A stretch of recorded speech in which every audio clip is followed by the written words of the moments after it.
બજારનું મળી જાય તો બધાને ખૂબ પસંદ આવે, પણ બજારનું જો ઘરે મળી જાય તો બધાને ખૂબ ભાવે. હેલો ફ્રેન્ડ્સ, તમારું સ્વાગત છે ઘરનું જ કિચનમાં.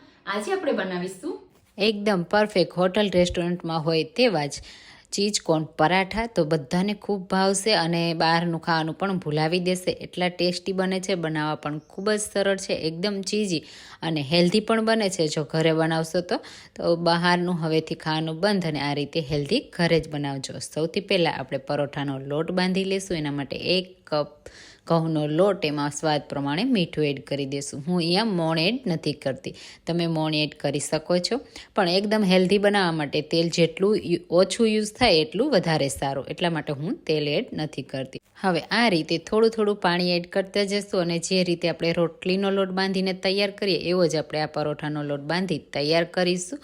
તો આ રીતે તમે જુઓ, આપણે 1 કપ ઘઉંના લોટમાંથી માત્ર 1/4 કપ જેટલા જ પાણીની જરૂર પડશે અને સરસ એવો લોટ બંધાય અને તૈયાર થઈ જશે. જેટલો તમે લોટને સરસ એવો મસળશો એટલા પરોઠા એકદમ સરસ બનશે. હવે આમાં થોડું તેલ એડ કરી અને લોટને સારી રીતે તેલથી ગ્રીસ કરી અને મસળી લેશું એટલે એકદમ સ્મૂથ થઈ જશે. તો એકદમ સરસ એવો તમે જુઓ આ રીતે મસળી લેવાનો અને બહુ ઢીલો પણ નહીં બાંધવાનો, એટલે જ્યારે તમે આ પરોઠા બનાવો ત્યારે એકદમ સરસ એવા બનીને ખસ્તા તૈયાર થાય. તો સરસ એવો લોટને મેં મસળી લીધો છે. હવે આપણે આ લોટને થોડી વાર માટે ઢાંકી અને રહેવા દેશું. ત્યાં સુધીમાં આપણે એક સ્પેશિયલ ટેસ્ટી એવું સ્ટફિંગ તૈયાર કરી લેશું. તો ઢાંકીને રહેવા દઈએ. હવે અહીંયા મેં 1 કપ બાફેલી મકાઈ લીધી છે. એમાં બાફતી વખતે થોડી મેં હળદર નાખી હતી એટલે એકદમ સરસ પીળો કલર આવી ગયો છે. સાથે અડધા કપ જેટલા કેપ્સિકમ એડ કરીશું અને સાથે 1 કપ ફ્રેશ લીલા ધાણા એડ કરીશું. આદુ મરચાંની પેસ્ટ, તમને જેટલી તીખાશ પસંદ હોય એ રીતે, અડધી teaspoon chilli flakes, 1 teaspoon pizza seasoning અને અડધી ટીસ્પૂન ઓરેગાનો. તો બહારથી જો તમે પીઝા ખાવાના શોખીન હોય અને બહારનું ખાવાના શોખીન હોય તો તમને આ પરોઠા ખૂબ પસંદ આવશે. થોડો મરી પાવડર, સ્વાદ પ્રમાણે મીઠું એડ કરી દઈશું. 1 ક્યુબ પ્રોસેસ ચીઝનું, તો હું માત્ર 1 ચીઝ અહીંયા એડ કરું છું, તમે વધારે પણ એડ કરી શકો છો. આગળ આપણે બીજા ચીઝને બધું એડ કરવાના છીએ, તો હું માત્ર 1 ક્યુબ એડ કરું છું. હવે આ રીતે એકદમ સરસ મેં ખમણી લીધું છે. હવે એકદમ હેલ્ધી બનાવવા માટે હું અહીંયા 100 ગ્રામ પનીર લઉં છું અને પનીરને પણ આપણે આ રીતે ખમણી લેશું. એકદમ સરસ હેલ્ધી પણ બનશે અને ટેસ્ટી પણ બનશે. તો પનીર અને ચીઝ બધાને ખૂબ પસંદ હોય છે, પણ જો તમે બજારનું ખાવ તો તમને તેલવાળું વધારે મળે છે અને સાથે હેલ્ધી નથી હોતું. તો આ રીતે ઘરે તમે બનાવશો તો એકદમ હેલ્ધી બનશે. હવે અડધા કપ જેટલું મોઝરેલા ચીઝ, જેનાથી બાળકો જે ખેંચી અને પીઝા ખાવાની મજા લે છે એવી આ પરાઠામાં ખેંચીને પરાઠા ખાવાની મજા આવશે, એટલા માટે હું અહીંયા મોઝરેલા ચીઝ એડ કરું છું. બધું સ્ટફિંગ સારી રીતે મિક્સ કરી લઈશું. સ્ટફિંગ રેડી થઈ ગયું ત્યાં સુધીમાં આપણો લોટ પણ સરસ એવો રેસ્ટ થઈ ગયો. સારી રીતે મસળી લેશું અને હવે આપણે પરોઠા વણવા માટે આ રીતનું એક મોટી સાઈઝનો થોડો લૂવો લઈ લેશું, એકદમ સ્મૂથ કરી લેશું. અને હવે મોટી સાઈઝની આપણે પહેલાં રોટલી વણી તૈયાર કરવાની છે.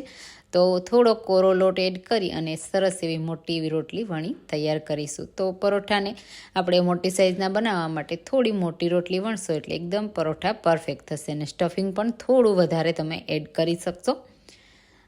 તો જો તમે ક્યારે આ રીતે ચીઝ કોર્ન પરાઠા ન બનાવ્યા હોય તો જરૂરથી ટ્રાય કરજો. મને કમેન્ટમાં કહેજો કે તમે મારી રેસીપી કઈ સિટીમાંથી જુઓ છો.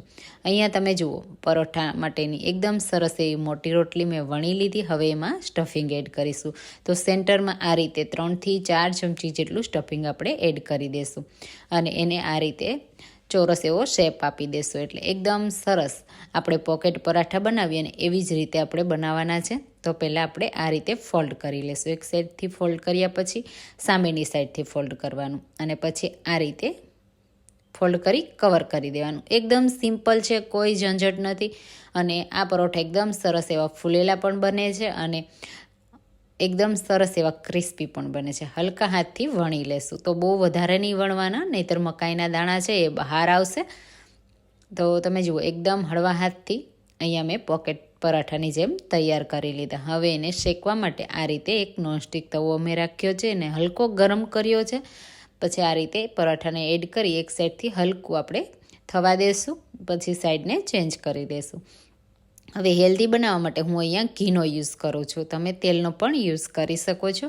હું એકદમ ઓછા ઘીમાં આ પરાઠાને શેકવાની છું. ગેસની ફ્લેમ લો ટુ મીડિયમ રાખીશું એટલે ઓછા ઘીમાં પણ એકદમ સરસ એવા ક્રિસ્પી અને ખસ્તા પરોઠા તૈયાર થશે. અહીંયા તમે જુઓ બીજી સાઈડ પણ આપણે આ રીતે ઘી લગાવી દઈશું અને બીજી સાઈડથી પણ એકદમ સરસ રીતે શેકી લેશું.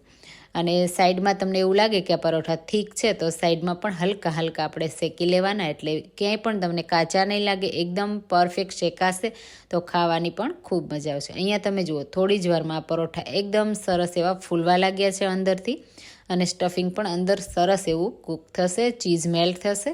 તો બાળકોને ગરમા ગરમ આપશો તો ખૂબ પસંદ આવશે. બાળકોના લંચ બોક્સમાં આપી શકો છો. અત્યારે એક્ઝામ ચાલે છે તો બાળકોને કંઈ બહારનું ખાવાનું મન થાય તો તમે આ રીતે હેલ્ધી બનાવી અને બાળકોને આપી શકો છો.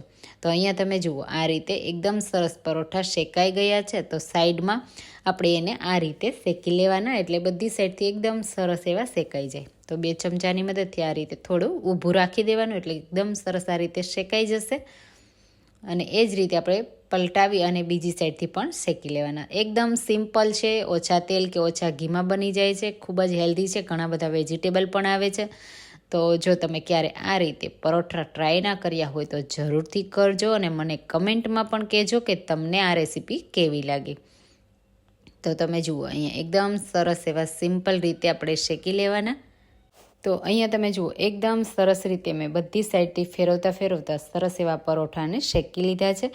અને આ જ રીતે બાકીના આપણે બધા પરોઠા બનાવી શેકી અને તૈયાર કરીશું. આ પરોઠાને તમે સોસ સાથે, ચટણી સાથે સર્વ કરજો, ખૂબ જ સરસ લાગશે. નાના બાળકોથી લઈ મોટા બધાને ભાવશે. એકદમ ચીઝી ટેસ્ટી બને છે. તો જો આ રીતે તમે મકાઈ અને ચીઝના પરોઠા ન બનાવ્યા હોય તો રેસીપી ટ્રાય કરવાનું ભૂલતા નહીં. રેસીપી સારી લાગી હોય તો મારી રેસીપીને લાઇક કરજો, શેર કરજો અને મારી ચેનલને સબસ્ક્રાઈબ કરજો. Thank you for watching.